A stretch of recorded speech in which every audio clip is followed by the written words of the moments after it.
कलिंगडाचे piece करून घेऊया। ह्यातल्या बी आहेत ते काढून घ्यायचे आहेत। कलिंगड कट करून घेतलंय। इथे मोठ्या फोडी कट केल्यात आणि इथे बारीक असे कट करून घेतले। कलिंगड मिक्सर मध्ये घालून घेऊया। साखर 3 चमचे मी साखर घातले। कलिंगड जर कमी गोड असेल तर साखर जास्ती घाला आणि जास्ती गोड असेल तर कमी घाला।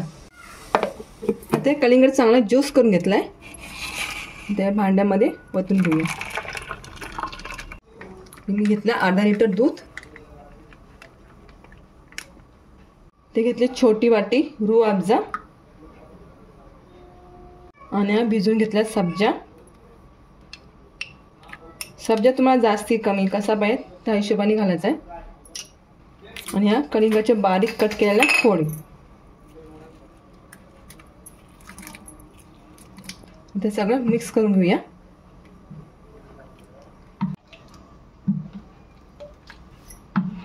मोहब्बत सरबत किंवा मोहब्बत ज्यूस आणि हा मस्त गरमीमध्ये प्यायला।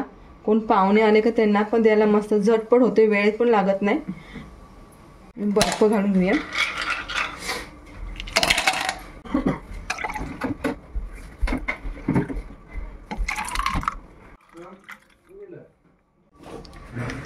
मस्त आपला मोहब्बत सरबत तयार झालाय। जर का तुम्हाला जर काय लगेच प्यायचं नसेल तर फ्रीज मध्ये ठेवा, मस्त छान असं गार होईल। आणि जर लगेच प्यायचं असेल तर बर्फ घालून पिऊ शकता।